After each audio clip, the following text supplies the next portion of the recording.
Carla, I wonder if you want to respond to that point that Kate made, that there are costs for some people, often the poorest people, in relation to some of these net zero policies. Yes, and that highlights the clear gulf between my approach, the Green Party's approach, and the Conservatives' approach. We want to see a rapid transition to net zero, but that has to be a fair transition, a just transition. And so that means that we have to support people to make the changes in their life, not expect them to do it and pay for it all out of their own pocket. So the Conservatives' approach is to make climate change individual people's problems. The Green Party's approach is to invest in better public services, in better public transport, because yes, at the moment, electric vehicles are more expensive. And that's why supporting people to get the bus, get the train, walk and cycle by making those the cheapest, most accessible and best quality public transport that we can get in this country, that helps by making the greenest option also the cheapest option and the easiest option. And the same goes for insulating people's homes. The same goes for generating energy. Renewables, wind and solar, is already the cheapest way of generating electricity in this country. And yet, what have the Conservatives done? Well, they want to only slightly tweak and not really lift the ban on onshore wind that they brought in a few years ago.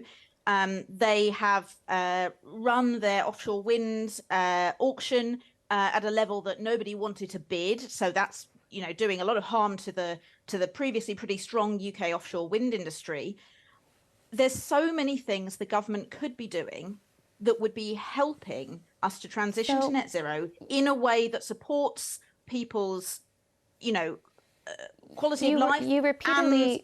You repeatedly use this word investment, and that's a nice way of saying we want to spend a lot of money. And I'd be fascinated to know where you're finding that money. If you want the government to subsidize every household to have an electric car, to have a charging station, to insulate their home to the tune of tens of thousands of pounds per household, I'd love to see the budgeting on that. But as the world has learned, the era of cheap money has come to an end. We can't borrow like that. So if you want to take money from the day-to-day NHS budget, if you want to take money from rebuilding the schools that are crumbling down, I'd love to hear the Green Party be very clear about where that money is coming from.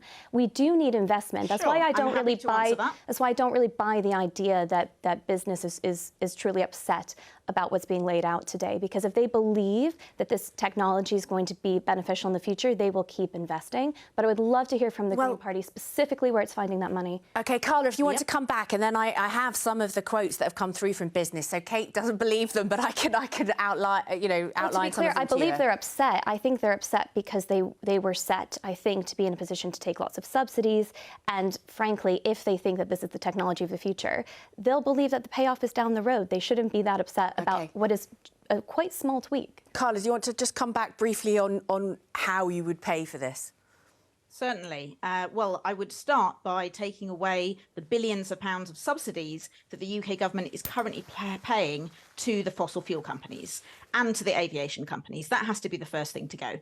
That will immediately free up tens of billions of pounds that can be. We're not talking tens of billions. We're talking hundreds of billions, if not more. I'm curious, seeing as you have very strong opinions about this, where is the specific costing? Surely you have a big number, a broad number, but a big number for the amount of money you need to find to insulate every home and give every home an electric car by the dates in store. And surely you have a spending side of the ledger of what you're going to cut. Can you just lay out those specifics for us? I'm sure you noticed, Kate, that you cut me off mid-sentence there, so you probably anticipated I was going to do that if you hadn't interrupted me. So here goes. Immediately taking away those subsidies will free up the first few tens of billions of pounds. There's it's not tens of billions. What's the headline figure from the Green Party? Surely you have costed this. This is the crux of your economic agenda. Surely you have costed this. What is the headline figure you need to do that for every household in the UK, and what are you cutting? Okay, let's let Carla finish here. Carla. Thank you. There is plenty of money in the economy. Okay, what we need is the ambitious political decisions to fund what needs to be funded. So, for example, we would bring in a proper, not just a windfall tax, but a proper carbon tax on the most polluting industries and companies. That will help to fund support for those that need support. It doesn't mean buying every household their own electric vehicle, but it does mean supporting public services, getting better rail, better buses, supporting homes to insulate, for example. And You know what else would help? A wealth tax. And that's something there's been a lot of talk about in the UK recently. It's something that's been Green Party policy for quite a while now. There's a few different ways you can do it, but to take one example from the University of Greenwich, if you apply just a 1% tax on the wealth of multi-millionaires and only on their wealth above about £3.5 million, then that would make negligible difference to their lives, but it would raise tens of billions of pounds to support. Wealth taxes haven't worked anywhere where they've been tried in the world. They've been rolled back in most of Europe. I think it is truly shocking that this is the staple of the Green Party's economic agenda, and it hasn't even bothered to do a back-of-the-envelope calculation about the kind of money it's talking about. OK, we mentioned... if I can just flag up one last thing. Very quickly, Carla.